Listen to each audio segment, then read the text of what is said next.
So Ray, man, what's going on? Oh man, come on. Just came out of rehearsal straight here, man. Rehearsal for doing what? Dancing with the Stars. Okay. Yeah, so this is my 13th season. And these rehearsals are all day, 12 hours. Wow. You know, and then we got to go into mixing and all that. So yeah, this was a short day, 12 hours. Really? Yeah, this is a short day. And you've done, my goodness, been music director for, my Lord, ton of shows. Yeah. Ton of shows. So Dance with the Stars, what? Showtime with the Apollo. American Idol. American Idol. Yeah. What else? I do the Macy's Thanksgiving Day Parade. Okay. Which is, people ask me like, what is that? Well, what it is it's 3 hours of wall-to-wall music. The broadcast requires that it's 164 music cues, and I'm responsible for all the music. With the exception, of course, you have live marching bands. Right. But every balloon, every float, every time they go to commercial, come back from commercial, the theme music, you know, New York, all of that. You have to record everything. It's months in advance, and as a matter of fact, this week is my commute week. So I go back to New York to record for the Macy's, and I come back here.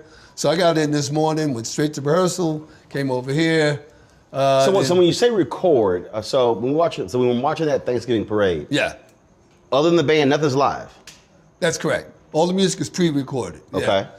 And all of the performances are pre-recorded. You know, the Broadway performances, which they do right in front of Macy's, and then all the performances on the float. Well, those happen live, but the music is recorded. Mm-hmm. So when people hear musical director, I mean that sounds really intense. It is. Well, I have to be that person that is Switzerland between the production and the artist. Being an artist myself, I know how artists think and feel, and working with production all these years, I know that TV people, especially, they have a different point of view of how they want things delivered, and they want me to deliver the message to them. And sometimes some of the things that they ask for, I'm like, I'm a little hesitant about bringing that back to somebody like an Alicia Keys or somebody like that. Some of the requests are, not savory. And so I have to find a way to make it savory. I have to find a way to make it work within the production. So that's my job. And obviously, I mean, when you talk about, artists, if they record the music a certain way, they want to perform it a certain way, but it is a reality when you're talking television and you're trying to serve the purpose of the audience. And so, I'm sure that is a dance within itself. Absolutely. Yeah, I remember all those years at BET and doing the BET Honors, the BET Awards, and the BET Celebration of Gospel, and all those live music shows. I enjoyed those a lot. Mm-hmm. And those were kind of the last of a breed of live, music shows like that. They don't quite do them that way, with live band, kicking it with the live house band, and we, rocking it, the whole show. A lot of shows now kind of what I call like the prefab, like a prefab house. You put your tracks on, jump in front of them, rock a little bit, and keep it moving. And then they have a lot of production and buying them. So it's just a different breed of how they want to do television and music for television. And it keeps evolving. So I have to keep evolving with that. Mm-hmm. So when we talk about that, that idea of evolving, so what is your process? What are you? How are you studying? How are you looking at latest trends or whatever? And then are you bringing those ideas to say, hey guys, why don't we try this? Why don't we try this? So what does that entail? Yeah. Well, first thing is I have to always keep my musical ear to the pavement. What's popping, and how to incorporate some of the current trends with things that they're looking to do in the future, along with respect to, some of the traditional stuff. A lot of the current stuff is based upon traditional music. When I say traditional music, I'm talking about if you're saying R&B or something. Well, you got to think about Luther, Gladys, and Patty, and everybody that preceded, the artists today. And how do we incorporate the great artistry of those with whatever's happening today? So it just depends on who's in front of me. If I'm talking, I have a different approach with our legends. I've worked just recently with Gladys on something, and when Gladys walks into the room, it's, Miss Knight, whatever you need, and she's only going to hand select a certain number of musical directors that she would work with anyway. Mm-hmm. So if you're on that list, and I'm honored to say that she's chosen me many times, then I have to deliver her. I have to realize that she's entrusted me with this great repertoire of music and her brand. And so I have to bring it every time I do that. Now, when I have, with respect to, the newest trends and what's happening, well, there's whatever the beat is popping, and you got to make that happen. You have to find a way to incorporate it into your new walk. And sometimes it's a walk, sometimes it's a strut, and whatever it is, I have to make it happen. So you talked about being one of the select folks who are artists, but for you, do you sort of have your own list of, look, these are the folks I want for saxophone, for bass, for this, for that, because they're going to deliver, as opposed, and how do you break somebody in new? How do you test to see if they can be a part of the team? Yeah, that's a good question. I get answer to the first one. We have over the years we've developed a great list of wonderful musicians across the country. Here in LA, there's all the top guys.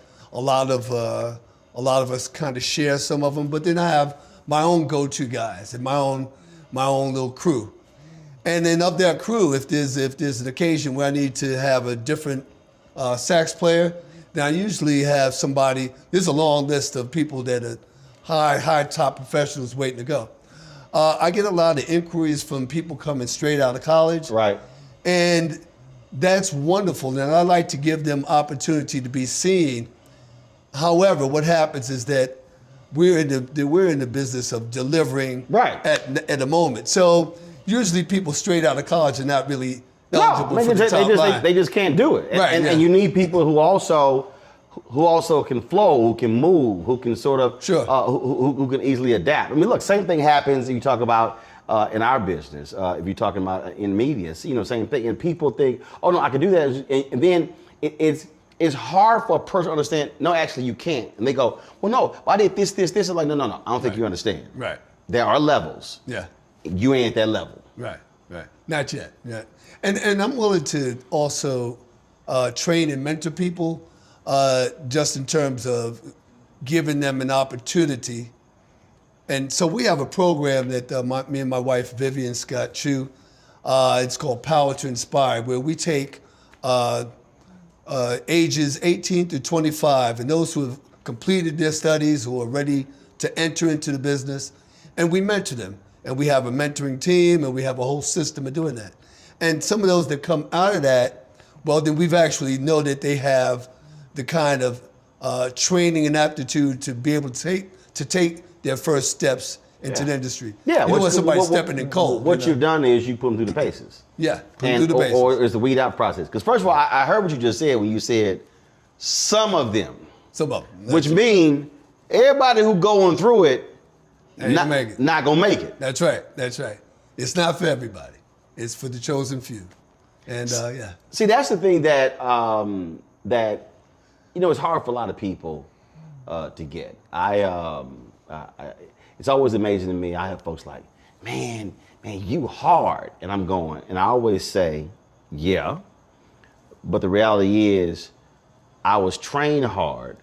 I was put through those paces because when you're baptized properly, when you iron sharpens iron, that's right. And I said, there's some folks who buckle. There's some people who don't have the commitment. They don't have the grind. They don't actually want to do what's necessary to be great. Yeah. And that really, to me, I think is a huge thing. Are you willing to put in the work at work and not at work to be great.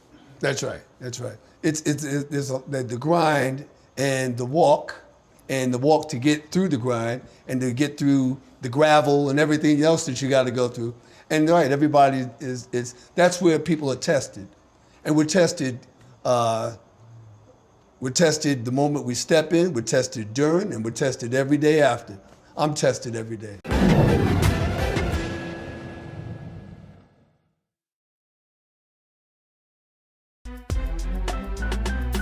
I'm Faraji Muhammad, live from LA. And this is The Culture. The Culture is a two-way conversation. You and me. We talk about the stories, politics, the good, the bad, and the downright ugly. So join our community every day at 3 p.m. Eastern and let your voice be heard. Hey, we're all in this together. So let's talk about it and see what kind of trouble we can get into. It's The Culture, weekdays at 3, only on the Black Star Network.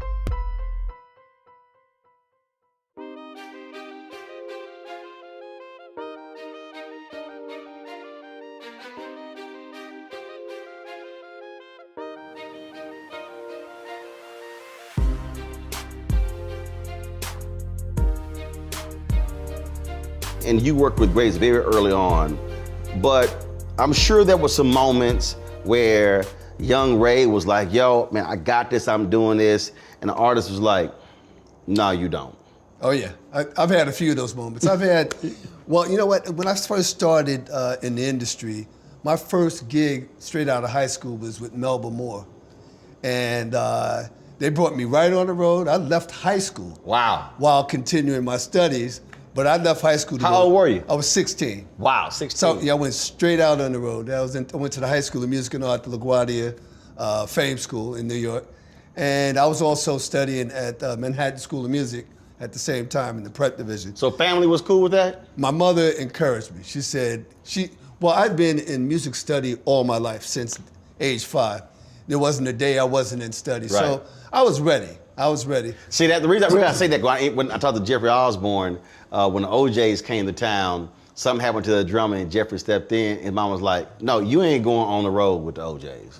That ain't happening. So he had to finish school, yeah. but 16. Yeah, I was ready, and I started with Melba Moore. We won the road, and I learned a lot. I was with some old, well, not old. I was with some guys who were older and really seasoned veterans who showed me what it was like to have to survive on the road, have to deal with all the, the paces, the schedule. It's a job. I mean, this is business. Yeah, and then get up there and make music and look good doing it and feel good and make your artists feel good.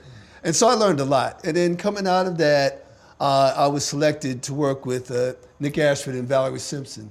And they brought me in, and they brought me into the recording industry in the New York scene during the disco days and all of that. And so it was bustling. And then I started recording albums and doing recording sessions and jingles every day, all day. I went from 0 to 100. And I was tested because you have to have your sight reading, all your skills have to be top. Mm-hmm. Sight reading, they put the music up and they give you they take a quick look and let's go. And we start recording, And if you're not up to it, they won't see you again. So I have to say I excelled at it. I loved the pressure. I loved the, pressure and stress makes a diamond, or can take somebody who's not ready for it. Pressure bust pipes. Yeah, exactly. Pressure bust. Exactly. So I enjoyed that. And so what happened was that I also I became their music director on the road, and I was recording all their albums and doing all their sessions. So we started doing sessions and albums with Diana Ross, Gladys Knight, Patti LaBelle, Teddy Pendergrass, Shaka. And so these are all of our top artists. Right. And then I'm also working with people like Paul Simon and James Taylor. And it was very exciting. And then my first television job was Saturday Night Live during the Eddie Murphy years. So during the years that he was there, I was there. So I know I'm dating myself a little bit because that goes back. Yeah, during but the day. see, the thing is, I mean, as you were talking about, look when they put the music in front of you. The thing that I expect, music, look, is practical, is real, it's not theoretical. There's musical theory. That's right. But you gotta go play. That's right, exactly. And it's the same thing. It's the same thing in media. It's the same thing in, and it's not necessarily an industry or a career or a profession where it's really about your book knowledge and things along those lines. You know, it's really about, it's a craft. It's a skill set. Yeah. And one of the things that, and I remember years ago, there was a editor of a newspaper who said, if I had a 4.0 student with no newspaper experience, no writing experience, and he said, but I had a 2.5 who had writing experience, 4.0 don't have a shot. Now, you got parents and professors and others who hate to hear that because they're all about, no, you must excel, you know, in your class, you must, in terms of making these A's. But it is not about the A in the class. The thing is, when you hit that stage, can you produce? For us, when you go out in that field, can you produce? Right. And exactly. so that A don't mean nothing when you walk out there and something break down, something else happened, and now you got to flip that thing on the fly. So can you perform right now? That's right. And that's the thing that I tell a lot of young folks is build your skill set. That's right. Build that. That's right. And the skill set can be a combination of street skills, skills learned in the field, and also study. And it's right. You still got to study. It's all right. I mean, the formal study. Right. But studying, you have to apply the studying. That's right. It's like, 'cause in my high school, they made us, we couldn't go into the studio. I went to communications high school. We couldn't go into the studio the first semester. We actually, like literally, she would not unlock the door. So we had to study all of the cables. What's a 3-pin XLR? What's this cable? What's that thing? What's an RF? Knowing all the ends and everything. I mean, every single cable. It was like understanding the glossary and the definitions. She said, because if someone shouts it out, you know what the hell they're talking about.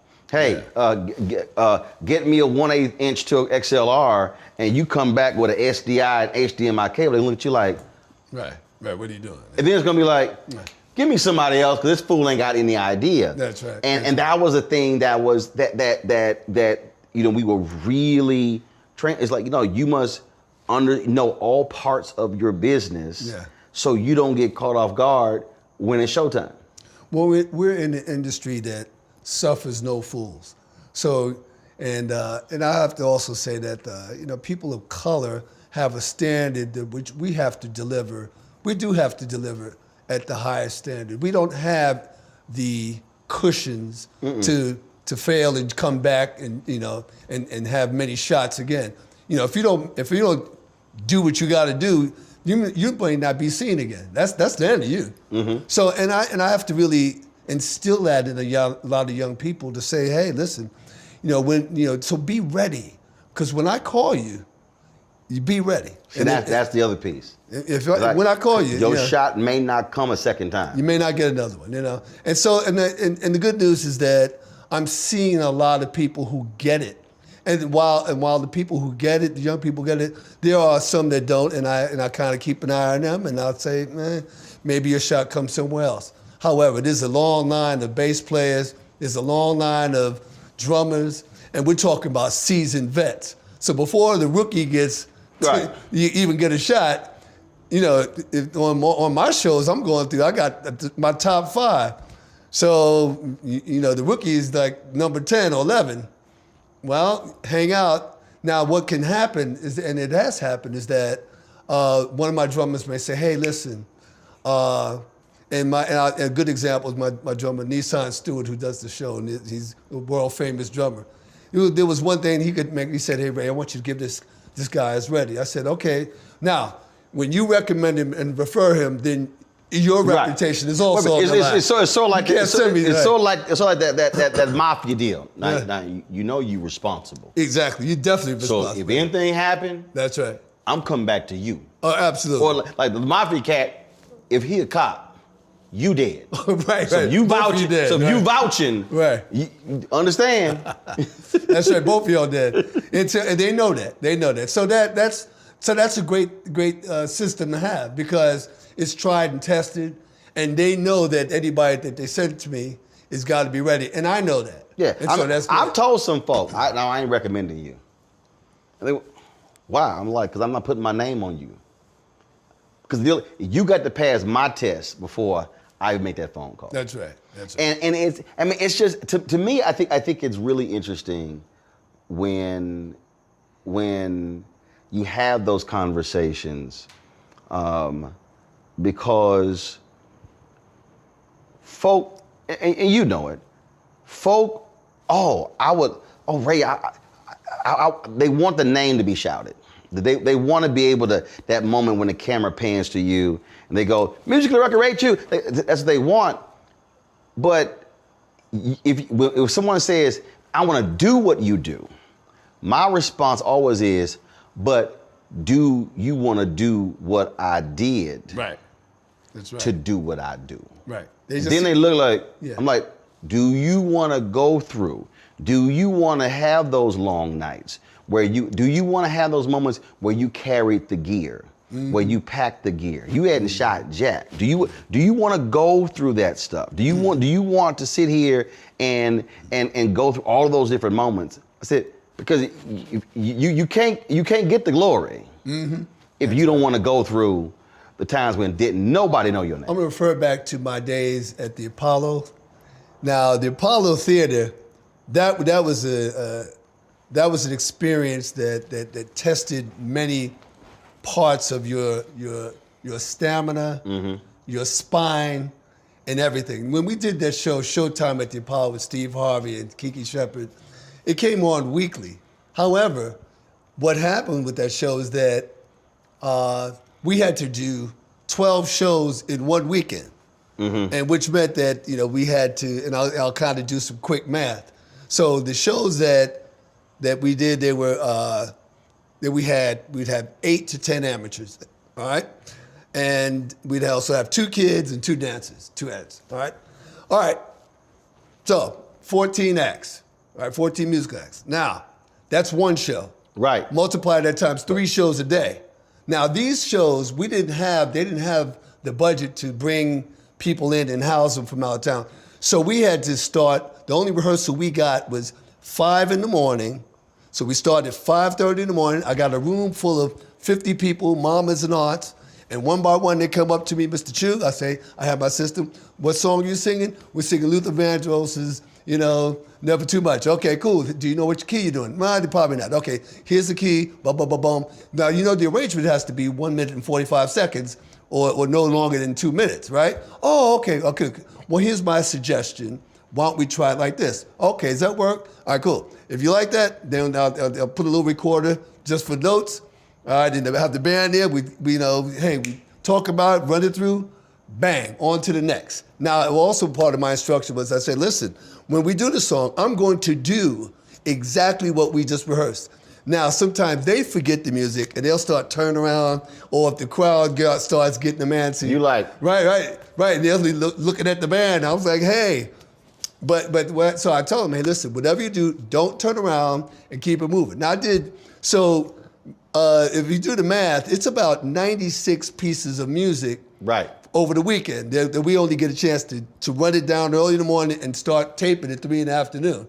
And so that I would lose 10 pounds every weekend doing that show. Wow. Because, you have no time to really, we didn't have, no formal meals. You got all these, now, in a wonderful system I'm at, they have union breaks and blah, blah, blah, and all this other stuff. No. Man, we had to wolf down Get in where you fit half in. a burger Yeah. and get to those 3 shows and then wake up and do the same thing for 3 days in a row. And so when people see the show, it's on once a week, but man, the grind that we had to do with that show. And also the standard was you have this live audience that if they thought the band wasn't doing it, they would be booing the band too. They'd be booing anybody. So I had to get that. I was like, you know what? We got to be on this. You're going to be on point.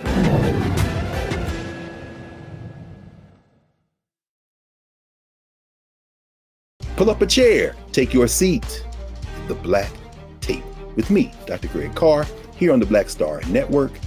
Every week, we'll take a deeper dive into the world we're living in. Join the conversation only on the Black Star Network.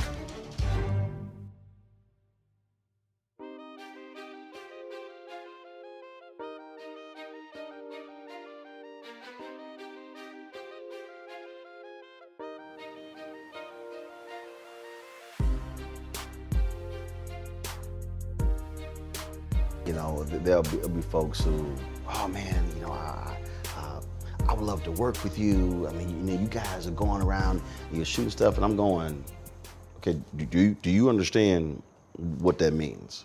Like, when we hit, we hit. When we hit the ground, we're going.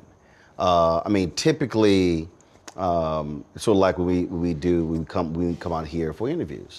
I still have my daily show that's 2 hours a day, all right? But I actually prefer, the goal is to do 5 interviews in a day. Okay. So you talk about 5 1-hour interviews plus a 2-hour show, and then you talk about sit up, you know, little break in between. So, you know, I really set a schedule to, hey, here's a 13-hour window for us to be able to get all this sort of stuff done. Yeah. And I'll be working with folks, and they'll be sitting here, they'll be asking my crew, yo, does this dude eat? Does this dude stop to drink? Does this happen? And then like, man, look, this is how it is. Yeah. And I tell them, look, this is the reality. Because what you also describe is really the business of the business, because when you don't have the resources to say, oh, we can shoot 2 shows a week. No, the reality is you shooting over those 3 days, you look at that compressed schedule, it's a budget thing. Yeah. And that's the other thing that I try to walk people through. You better understand the business of your business to realize how that schedule is and how it goes. And if you can't keep up, again, you're gonna get, it's like in sports. You will get benched, and trust me, there is a cat who's ready to get in the game. Waiting to go. That's right. Ready to go. And they're like, hey, what, 12 hours a day? All right, cool. Bet, coach, put me in. That's right. And I was that hungry guy too, and I still am. And I love that I stay hungry. You know, I stay committed to what I'm doing. First of all, I love doing what I'm doing. So this has been a God blessing from the only journey I know. Yep. Right. And so with that, I respect the craft and I respect the art, and I always put it in. I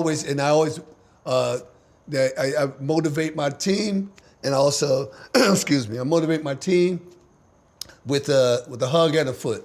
So sometimes it's one followed by the other. Oh yeah. Hug and a foot. I asked somebody. I had a friend shit, but he said, how often he cuss y'all out? They're like, because and the thing is, because I never forget when I worked at the Houston Defender, and Sonny Masai Giles was the publisher, and I remember. So this is 1990, and so I'm in the production room and I'm typing my story right onto the page with the pagination system, and all of a sudden, I hear, what the fuck is this? This the same bullshit you gave me this morning, and I threw that shit back this morning. I'll file every single one of you son of a bitches for this bullshit. Now take this shit back and give me a proposal that I can actually use. Bruh, this is me. Right. Whoa. Like, I don't even want to turn around. I was like, what the hell just happened? And so it was the sales folks. They had a meeting this morning. So they basically just like changed a couple of things and brought the same thing back. Man, she cussed them out. And that summer, Marilyn Marshall, who was the magic editor, man, Marilyn used to work at Ebony. Man, she cussed out Marilyn. Okay. Peter Uday, he was a senior writer. She cussed out Peter. Lucille did production. She cussed out Lucille. My deal was, I am not going to get cussed out this summer. I was like, my shit gonna be tight. I ain't getting cussed out. That is not going to happen. Did not get cussed out. And I told somebody, because then now you got this whole deal, oh my God, I feel like I'm being bullied. Oh, This is, I'm my mental health, and this is toxic workplace. And okay, fine, folks can do all that. But the reality is, seeing her cuss somebody out caused me to say, that ain't gonna happen. Right. I'm gonna double check I'm gonna go over my stuff. It's gonna be a spell check. We're gonna go over it. I'm gonna sit here. I am not going to put myself in a situation where she gonna cuss me out. That was it. And I was like, the same thing. I'm gonna work on that ain't happening. That's right. That ain't gonna happen to me, right? That ain't gonna happen. Hey, we're in the home run business. Or whatever, the sports metaphor, every time I get up, it's got to be a home run. Every one of them's got to go over the fence. Every swing of the bat has got to go over the fence. There's nothing in between. I can't deliver anything less to the artist. Who's going to take less than that? Nobody. Right. So I'm like, hey, say, team, be ready. Take a deep breath, let's go. Did you ever have to jam somebody up who was trying to soft shoe you? What I mean by that is, I had I worked at the Bryan College Station Eagle in college, and there was a guy, Brad Owen. He was a city editor, and so he called me into the conference room, and he was sort of like, just. I said, say, bro, look, whatever you got to say it. Don't walk on eggshells with me. I said, I need you to understand, I'm trying to be the best at what I do. I ain't got time for you playing around. I said, let me be also clear. I said, a lot of times y'all white folks don't want to be tough on talented black folks because y'all go through this whole, it's gonna hurt their self-esteem. I'm good. What the hell you trying to tell me? Okay. He was like, Brent. oh, okay. So I was like, all right, come on, let's go. Let's go. Because, and again, I was just sitting there like, yeah, bruh, because my whole deal, I know what I'm trying to do. So I don't need you to sit here, and sort of dance and waffle. And so that's what I did. Cause I was like, I am trying to learn this. Don't sit here and play. Dude, man, he was just like, what the hell? Like, who the hell is, like, this an alien or something? But again, when you're trying, when you're that focused, you're not playing games. That's right. You ever had to do something like that where you're like, look, teach me. Yeah. Well, like I said, it's a business where you tested a lot. I've had people when I was first moving into network, I've heard the question, well, does he have the temperament for, okay, but I'll say, okay, you don't even know half of what I've been through to get here, but okay. Right. I'll say, you think very ready for this. You like, you think this heavy lifting. Right, exactly. My first season in American Idol, I was like, they gave me the schedule. I was like, oh, this is wonderful. We got time to rehearse and do all this stuff. Please, because they would, oh yeah, you did that show at the Apollo. Yeah, I did. And then we liked it, but are you ready for this? So I was like, yeah, I'm ready for this. Because see, that's that whole deal. Yeah. This is the big leagues. Right. That was a little syndicated show. This is broadcast network. Yeah. I got that at first, yeah. And then after, not only that, then I excelled through the system and did some more stuff and some specials, the Grammy Awards, this and that stuff. And then I had an agent who questioned whether he could get me into, the big time, And I was like, come on, man, give me some meetings. He was like, well, they're not gonna really accept you. I was like, come on, man, And so I had to prove to him and to prove to, a few other people. And also, you know what? Along the way, I knew I was ready. And along the way, I was like, hey, listen, this is part of, again, the grind. I'm ready for this. I'm fine with, I'll put my best work out there. You go ahead and judge it. That's fine. And see, I love that you just said that. Because were there also times when you knew, at any stage, whether you're talking about when you started, were there any point where you knew when you were not ready and you said it? No. I got to work on this before I go there. Yeah.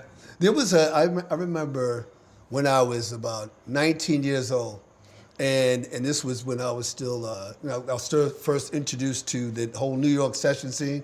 Now, the session scene, like I described, was that they had a central booking service called Radio Registry, and they would call, some of the top musicians and those who were recommended, right? So you had to be elite to even get into the system.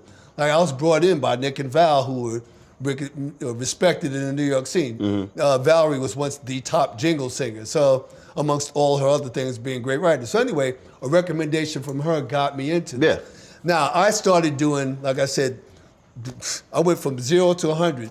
I would do a jingle at 9 o'clock, another one at 11, another one at 1, and then do two double dates at night. And this would be every day. So I got a little cocky, and then one day I showed up, and I was probably just not as sharp as I needed to be. And they put some music up in front of me, and I was like, oh man, and I had to go that was a lesson learned. I was like, man, and I felt it. Everybody in the session was looking at me like, oh, come on, because it was what they call musical ants on the so the whole page looked like, just like musical gibberish. And at that moment, I was tested, and I was like, okay. After that, I went back home. I said, first of all, I'm never going to show up to a session not prepared and ready and sharp, because that same session, what I should have done, when I tell everybody, if it's supposed to start at 9 o'clock, get there at 8:30. Get there, warm up, get yourself ready.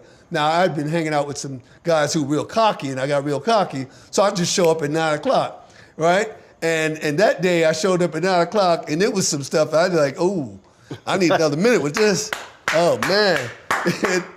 and the producer called me out every note. She was very sharp, and it was a room full of musicians. She did one of those. Oh no, she called me out in front of everybody. She's like, Ray, you're missing a note on the left hand, and because she was also a concert pianist and all this. She's Ray, you missed a note over here. And I'm like, oh, yeah, I did. She's right, And so while I'm trying to correct myself and get myself ready, I'm like, oh, this ain't going too good. But I got through the session. After that, I slapped the shit out of myself and went home. I was like, oh, never again. I was like, I'm going to be sharp and ready. I'll never happen again. See, what I love about that story is Ray, is what I tell a lot of people, whether they're young or experienced. Know exactly who you are and where you stand when it comes to what your skill is. I remember I had signed with CNN. This was 2007. And we had shot 3 or 4 pilots. And I remember it was September 2009. I get called, a meeting in Atlanta, and I'm meeting with Jim Walton, the worldwide CEO. And we go into the meeting, and Jim says, we really think you're a better counterpuncher than puncher. He said, let me use a boxing analogy. And I go, I know. I said, yes, I know. My deal was, I knew I wasn't ready to host a show. I said, so this is what I want you to do. I need you and your people to write down all of the things that I need to work on to put me in a position to be a host. Because I came from newspaper. I was running the Chicago Defender. I was news director morning at a radio station, worked at the daily newspaper. Had not done television. Had appeared on television shows. Right. Had appeared on segments for 4.5 years, different networks, but had not hosted. I said, so I want y'all to get together and list what I need to work on, and then I want you then to get me with one of your consultants so we can work on those things, so then I'll be ready. And after the meeting, he called my agent and he goes, that didn't go like I thought it was going to go. Okay. So I guess he thought I was going to be crestfallen and upset. Right. And my whole deal was like, I knew I wasn't ready. I'm like, so you ain't telling me nothing I don't know. And I've told a lot of folks, if you know you're not ready for the shot, and even if somebody gives you the shot, and some people thought I was crazy with this, I would rather turn it down knowing I cannot do it, than to accept something I know I'm not ready for. Because if I accept it and fail, it actually might set me back further. That's right. It's really, it's being completely in tune with everything about you to know when you're ready. Fast forward, after the 2008 election, 2009, I knew I was ready to host a weekend show. And when I met with John Klein, May of 2009, and he said, no, we're not gonna launch a weekend show. I walked out of his office, wasn't even out of 100 feet. I called Jonathan Rogers, who was the CEO of TV1, because I was at TV1 as well. I said, they're not gonna give me a weekend show. Jonathan says, they're not gonna give you a weekend show. We're gonna give you, he said, we're gonna launch a weekend show. We announced it 2 months later at Essence Festival, and then July 2009, and we launched it in September. But I knew I was ready. Fast forward, did Washington Watch for 4 years. I knew in 2012, I was ready to host a daily show. Okay. But it's knowing you. That's right. And the level you're ready to jump to. Right. That's right. To thine own self be true. The biggest lie you can tell is not to other people, it's the one you tell yourself. And if you think you can fail at something, well, I understand that you want to give yourself an opportunity, but make sure you're ready to not fail. I love the wonderful phrase when they say, you practice, rehearse till you can't get it wrong. All right, you just keep doing this over and over till you can't get it wrong. Barry Switzer had one. Barry Switzer said, if we run, it wasn't the wishbone. They ran the option. Nebraska won the wishbone. He said, if we run the option the way we're supposed to run the option, there is no defense you have to stop it. He said it does not matter. Then I remember seeing this video of Vince Lombardi. It was the power sweep. He would do these coaching sessions, and he would teach the power sweep from 8 to noon. They would break for lunch and would come back and teach the power sweep from 1 to 5. Every single element of the power sweep for all 11 players on offense. And the whole deal was, if we run this play how we are supposed to run it, it is unstoppable. But you got to, it's all that work, that practice, that over and over and over. Nah, you know what? I'm gonna pass up going out tonight. I got to work on this craft. Nah, I'm gonna skip that. I got to work on this. And that's the piece when I tell folk, if you want to do that, if you want to put that time in, that's right. Then you ready for the accolades. That's right. My early days on the road, I've learned, well, first of all, as a musician, I studied not only piano, but I was also drummer and percussion. I was all city percussion as well. So I was one of the best in the city on percussion. There you go. Also studied trumpet, cello, violin, and bass, and any other instrument I could get my hand on. And with that study, I'd learned again what was for me. As a matter of fact, when I was studying violin, I had a teacher said, "This is not for you." She said, "This is not for you," and I was like, I agree. We both said, "This, put that instrument down and focus on some other stuff." In doing so, I've learned what it meant to do what the instruments in the orchestra meant to each other in the relationships. Right. So that prepared me to be a leader. That prepared me to lead orchestras and to conduct orchestras. That prepared me to know, to be a leader of men, they have to respect you and know that you know the music. You have to be the teacher of the music. You have to know the music better than anybody. There you go. Right, so you can't walk in unprepared. So when I you never say, walk in unprepared. no, Yeah. that's not the note. Exactly. Well, where yes it is. No, actually, No, I'm not guessing. Yeah. No, that ain't Yeah. the note. Right. I'm not going to turn. I'm not going to ask you a question. I'm not going to say something that I don't already have the answer to. There you go. So when I address somebody, I already know what the deal is. And also, I'm the one formulating a plan for how we're going to get to point B. See, the reason I'm sitting here laughing because that's literally, in terms of what we do, same thing. In terms of media. Yeah. In terms of in understanding, okay, position, that light, that camera, what that's doing, with this, you know what? I want this shot to be held longer. I want this here. I want to see this different look, because you put that effort in. Because, see, for you said it earlier. Band ain't performing the power. They booing the band. What I tell folk in this business, they don't see anybody behind the scene. That's right. It doesn't mean the position is not important, but when it comes time to, man, that ain't look good. They ain't calling nobody else's name but mine. Right. That's and right. so it's and again, it's the time. I spend lots of time when I'm watching other things. I'm sitting there, I'm like, I wonder what camera they used there. I wonder what was that.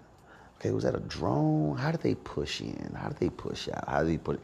And there have been times when we've been shooting some stuff, and I'm asking for something, and I'll then just grab the camera and go shoot it myself. Mm-hmm. Because, and again, and it's not personal, but it's like, look, I can't ask 3 more times. Mm-hmm. Like, and then if we miss it, then I got a problem with it. Right. We were at a golf tournament, Anthony Anderson golf tournament. We were supposed to go live at 5 o'clock Pacific. And dude, I come off the course and it's 4:30. And we had played this hole, and I got to the hole, I said, man, that's a hell of a drone shot. I said, so if that thing come in here, then come around there, then come up here. And so when we got to the course at 4:30, I raced over, I was like, yo, give me the drone. I wasn't even gonna bother saying, hey, I need one of y'all to go get that shot. Right. Because I knew exactly the shot that I wanted. Yeah. And I said, give me the drone. Mm-hmm. Raced over, set it up, knew exactly, and when I had to get back and be live. Mm-hmm. So I was like, I got 20 minutes to get everything I want. But and a lot of people can't handle that because, man, why don't you just stay in your place? Why don't you? And then it's kind of like, no, this is my place. This is my place. Somebody told me once, man, why don't you stay in your lane? I said, no. You're in a lane. This is my freeway. Mm-hmm. Mm-hmm. That's right. That's real. That's what your deal is. You like, yeah. I don't have a lane. Oh, yeah. All these are my lanes. I'm responsible for the whole thing. Yeah. And there's not a job that I ask you to do that I can't find a way to do myself. So and that includes every job on there. And when I was on the road, I studied every job. I would go back and listen to see how the light people are doing that. So everybody's out partying. I'm going back there. I learned all about all the production. Now, that all came into play when I started doing network television. By the way, we'd be on the set of American Idol, and I see something that don't look right. And I said, just went over there and changed it, something on the set, something with the sound. By the time through my first season, the producer, the director said, hey, Ray, listen, what about that thing over there? I'm like, well, I'm actually not the lighting director, but I'll go and do something about that. And the mixers, I'm sitting on stage, the guy say, hey, Ray, it doesn't sound right in the house. Well, I'm not in the house, but you know what? I'll call out there and I'll let them know what's going on. And now so I started mixing the shows and doing all kinds of stuff. And it became, well, you know what? Hey, this is what I bought into, and I'm not going to do less because, when I see something that needs to go, I'm the kind of guy that if the shit is something's on the floor, I'm going to pick it up and get it right. Right. And I'm not going to wait, hey, can you get somebody to come? No, let's get it right. The whole point is to get it right.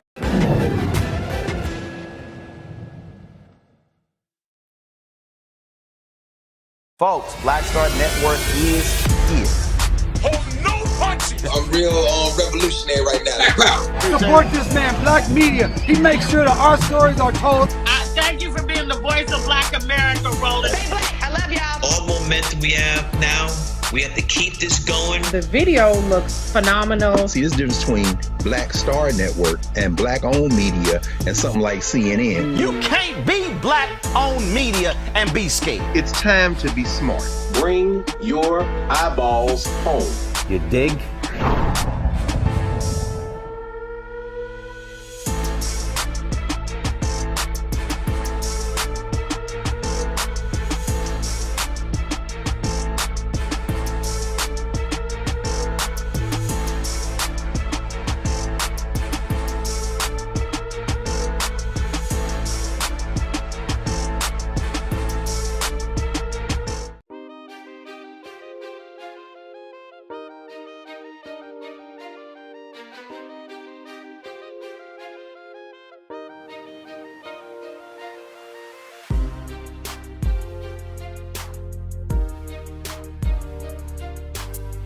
Leaders don't require titles. Leaders just simply lead. Right. So your whole deal was, yes, that's not my title, but I'm gonna show you how we can actually do this. Oh, that's good. Yeah. And then in the end, look at you like, well, that ain't what you do. Right. Does it look better? Right. Exactly. And that's the thing, man. That again, but that only happens when you put in that time. Mm-hmm. When you're watching and you're studying and you're doing that. And I'm telling you, it's so funny, like listening to you, because, so tell me if you agree with this. I think actually you said it a little bit earlier. And that is, you're not competing against any other musical director. You're not competing against anybody else. You're actually not looking for the validation of, Ray, that was phenomenal. You're operating at a level where you have to tell yourself that was good. Mm-hmm. Mm-hmm. I'm also operating at the level where I have to deliver it phenomenal. So whether you say it or not, it's got to be phenomenal. Right. That's what I'm saying. What I'm saying is, for you, your standard, your standard is probably, tell me if I'm crazy or not, your standard is probably one that is close to unattainable, because you're always trying for it to be even higher. Exactly. And that's hard for a lot of people, because they're thinking, oh, no, yeah, but you're competing against something. No, actually, I'm not. My standard is actually higher than the ones that they're asking for. I go above and beyond that. Right. I'll give you an example. We were doing this week on Dance with the Stars. We did Janet Jackson Week. Now, Janet Jackson Week, this is all the Janet Jackson stuff. And, there were several producers in the show. It's like, oh, man, you got to get this right. I said, I'll get it right. And then we had to do 14 Janet Jackson songs. Now, the schedule is we get the songs Monday night. So that we get a list of 14 songs, and we got to be ready. I have a rehearsal on Wednesday and Friday, and they have to be ready, all 14 songs. Now, with Janet Jackson songs, they had to sound exactly like that. Now, the standard was, I said, well, I'm good friends with Jimmy Jam and Terry Lewis. I know they're gonna be listening. Now, right. Now, I called Jam, and he said, Ray, I know you got this. I know you guys said, listen, I'm going with much honor, I'm going to make sure every strand of this tracks is sounding right, and this going to sound. And he called me after and said, yeah, it was popping. I said, thank you. Now that was a wonderful, right. And that triumph is short-lived, because I'm on to the next week. That's already last week. Right, I'm right here. I stay in the here and now. I love it, man. I love, and one of the things I do is that my personal responsibility and accountability, I put that front and center, right? Because when I see a task and I have to find a way to get there, and I employ, my team and their tools of what it is. At the end of the day, I like the art of war. If there's fault in the field, then if something's wrong, it's the fault of the general. I'm the general. If you're gonna stand up and be the general, then take it, And so I keep that in mind. So that's why I have a no-fail clause in my operation. Right. And that's my own contract. That's my personal contract from me to me. All right. And so there's no way I'm going to leave. I will stay. If it's 12 hours, I'll stay another 2 or 3 hours. We're gonna get this right. Right. And before I hand something in, it's gonna be as right as it can be. I love music, and you are surrounded by music. But what is your, and luckily I can ask this because I did some interviews with a bunch of gospel artists who were in the church, so I couldn't actually do it. We did it, but we couldn't say. I believe, I love all shit songs. I'm talking about when they come on, you just, oh shit, that's it. I don't care what mood you in, it make your face just, you throw your hands, you start stomping. What are some of your all shit songs? Oh, when man, when they come on, you just, woo! I got a bunch of them. Wow. Some Al Green and some of that stuff that touch you like that. Each one of the artists I have a song like that. But there was one by Quincy with Patty Austin. It's called "Love Me by Name." And every time I hear that, I call Patty up. I said, "Come on, you just did it to me again." It goes, "Love me by name," and the way she says that and the arrangement is cold, man. I'm like, man, that's just greatness, and I appreciate greatness. And there's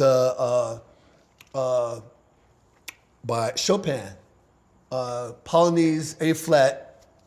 By Chopin, bum ba dum ba ba bum ba dum ba bum, and that's just as cold to me. My reaction is the same. It is personal, and when I hear that and the execution of that, I'm like, ooh, that is so great, so great. I love it, And so I just love excellence displayed in music because it really does something to the human spirit. See, the reason why. First of all, we talk about soul music, and the reason I'm always saying how that is so different is because it hits your soul. It does.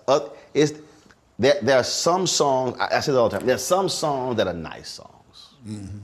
Ain't an all shit song. The reality is, when you play that switch, there'll never be. It just hits different.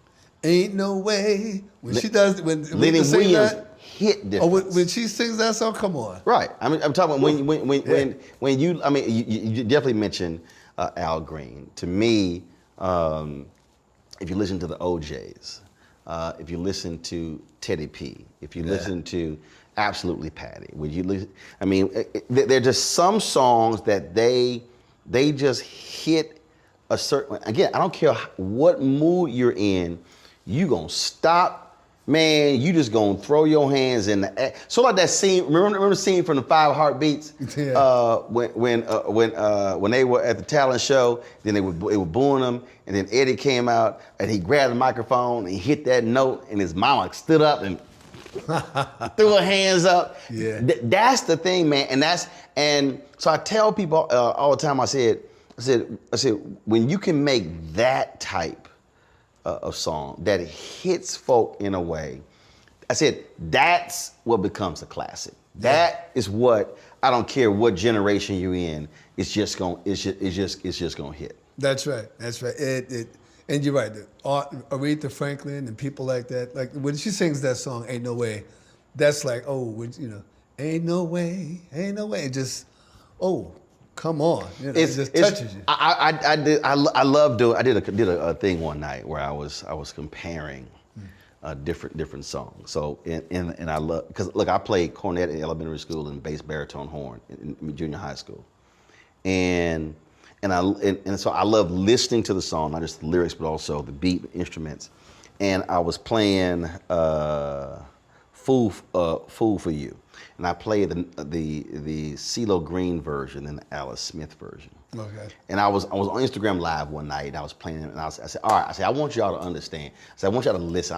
I'm always driving, playing music. I said, I want y'all to listen, and which you already know, because your wife hops on my live when I'm jamming, playing music all the time. And so I was playing it, and it was a trip because on the CeeLo version, the downbeat of the drum, it was like a soft. On the Alice version, it was, It was like, and male voice, female voice. So I was playing it and I said, y'all, listen to how the drummer, I said, completely changes the song and the emphasis. And for me, the Alice one just hits totally different because of not just her voice, but how the drummer, how he hits it a certain way. Mm-hmm. Yeah, that's right. That's right. Well, man, there's a lot of songs that touch me, and when I keep my playlist, and sometimes, and I don't have a lot of idle time to listen to stuff because I'm usually listening very purposeful. Yeah, I'm preparing for something. You working? Yeah, I'm working. But every now I got my playlist and I'll put it on and I'll grab something and I'll listen to the car. I'm like, oh man, I listen. This is Miles Davis. So Miles Davis. Album called Four and More with young Tony Williams.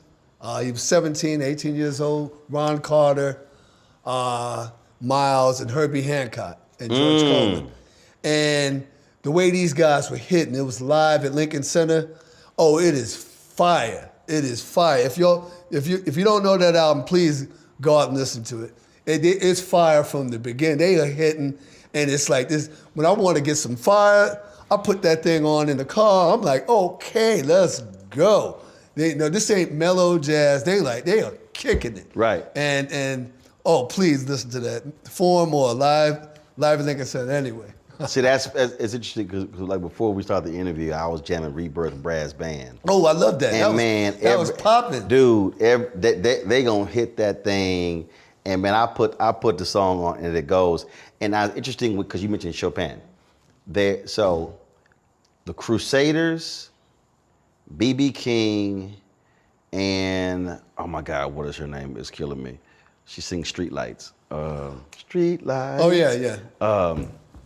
Why miss her name escaping me? Bobby was yes. Yeah. My dad loved it. So they were all performing.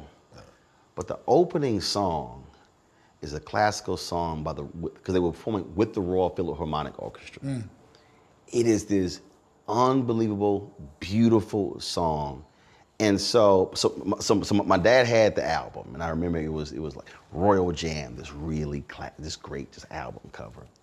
So out of all, again, the Crusaders, cats from Houston, I'm from Houston, Joe Sample, all these guys, B.B. King, but the one song that blows me away every time is that opening overture of the Royal Philharmonic Orchestra, and just how it's the sweeping sounds. And again, because I played in band, we played songs like that. Yeah. And again, so that's one of those things where I'm telling the folks. So it's not always. Is it an R&B? Is it a soul? Is it a Motown? Is it a Philly sound? Is it the Stack sound?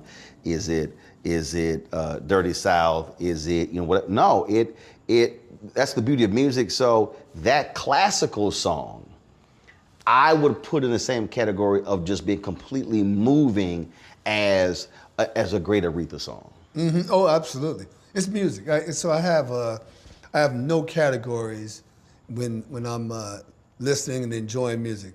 I got one I do not have on my. I have no polka music on my iPhone. I got everybody else. That don't make the cut. Well, you know what? Now I'll tell you what. It made a difference when I traveled, and I did a tour with a group called Gravity, and it was 7 tubas. And we did a jazz, and we were playing jazz. But however, we went through all the countryside, places you never even heard of, through Germany, Italy, and France. And we would play these little towns where the towns of only 50, 70 people, and people would we'd stay in people's homes. And then we got to Poland, and we started and there was this polka band. And they was in there, and I felt the same way about the line dancing, because they was in there. I was like, oh, okay. Oh, this is what the feel is. Because if you just hearing it over the radio, right, it sounded like bunka bunka. But when I was in the room with them, I was like, okay. It had me getting up and doing the dance. I was like, hey, all right, now I get it.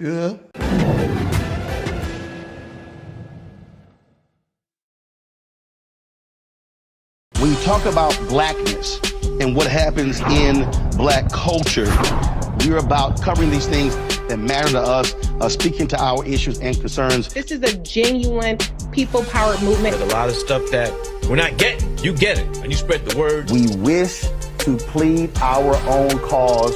Too long have others spoken for us. We cannot tell our own story if we can't pay for it. This is about covering us. Invest in black-owned media. Your dollars matter. We don't have to keep asking them to cover our stuff. So please support us in what we do, folks. We want to hit 2,000 people, $50 this month, raise $100,000. We're behind 100,000, so we want to hit that. Y'all money makes this possible. Check some money orders. Go to P.O. Box 57196, Washington, D.C. 20037-0196. The Cash App is $RM Unfiltered. PayPal is R Martin Unfiltered. Venmo is RM Unfiltered. Zelle is Roland at RolandSMartin.com.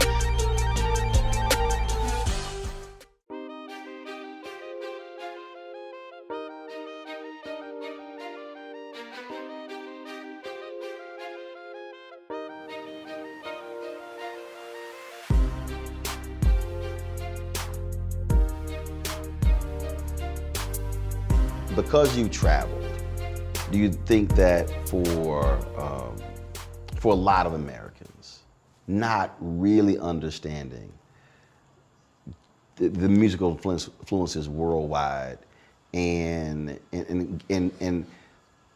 do you want folks here not to be stuck with that one musical genre, but to understand that there's literally a world of sound?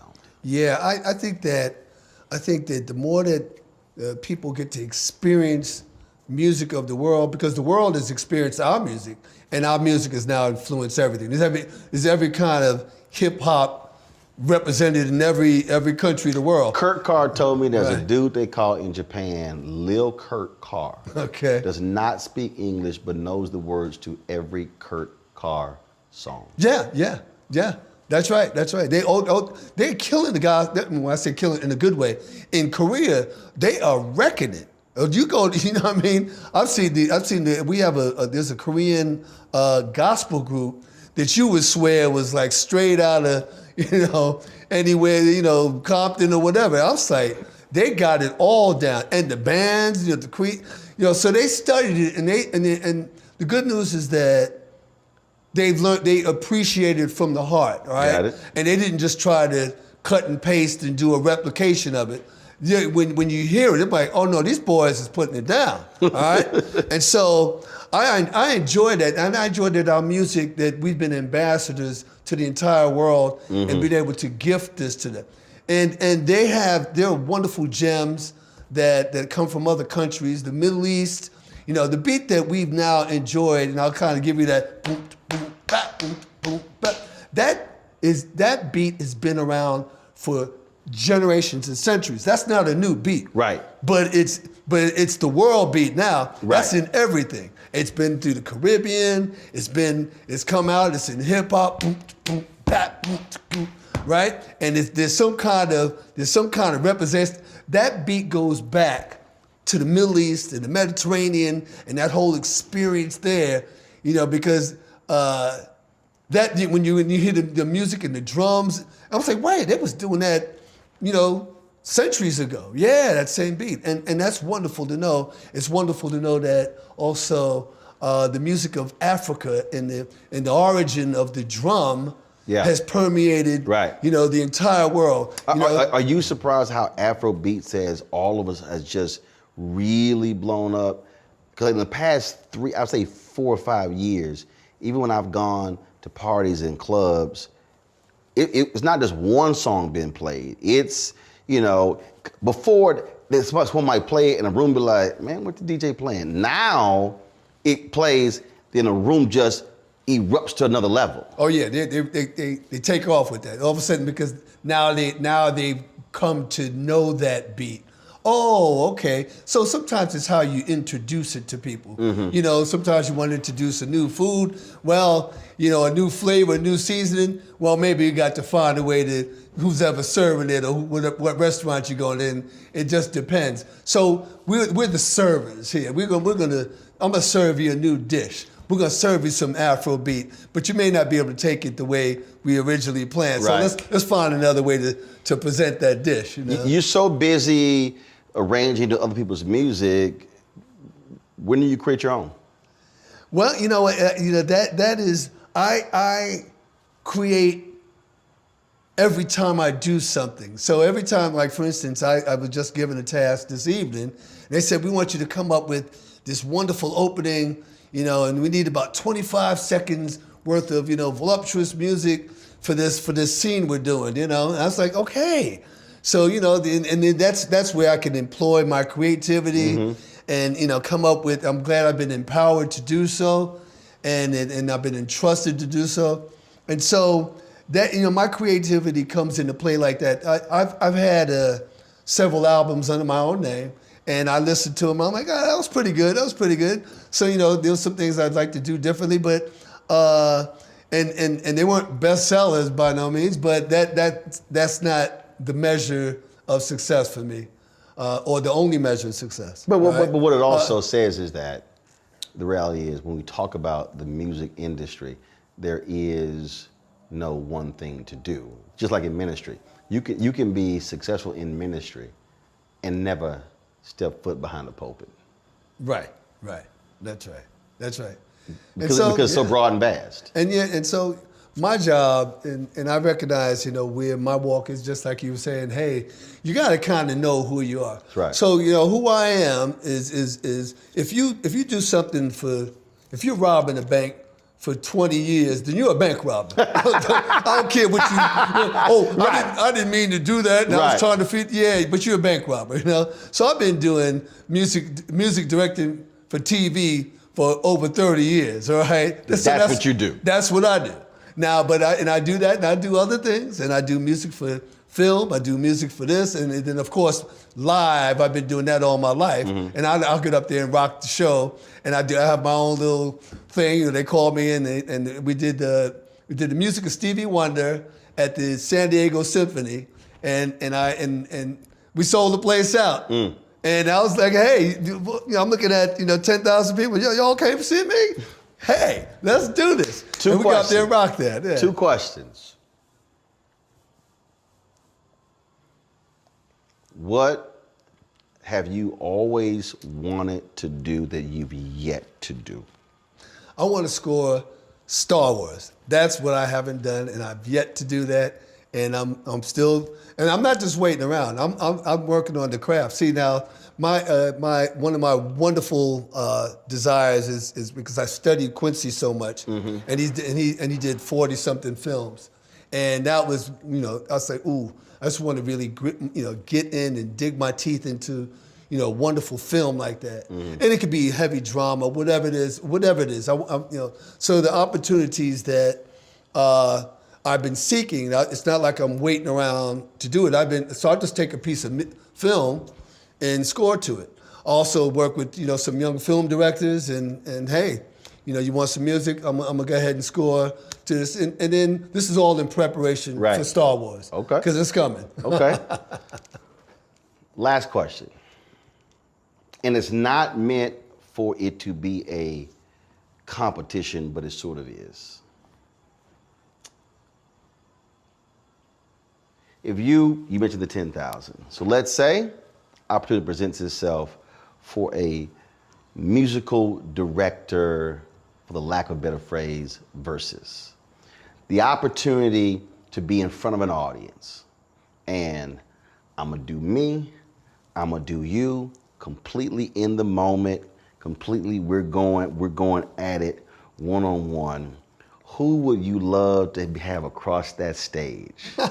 And it's Ray Chu versus so-and-so.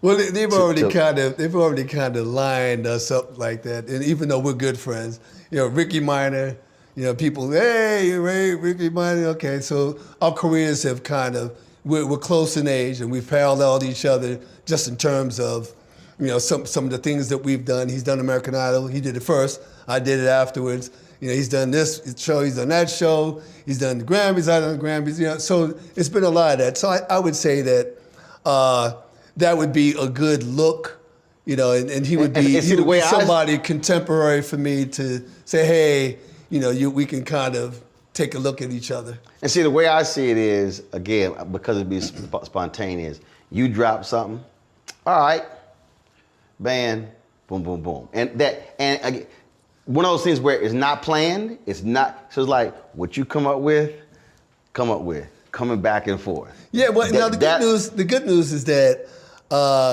we have both have our own different approaches and flavorings. So I can respect anything that he does, and I'm ready to. You know, I'm ready. Are you done? Okay, let's. That's what I'm saying. I'm ready. I'm gonna bring mine. See, when I asked Wayne Brady that question, Wayne said, "I would love to go up against Jamie Foxx."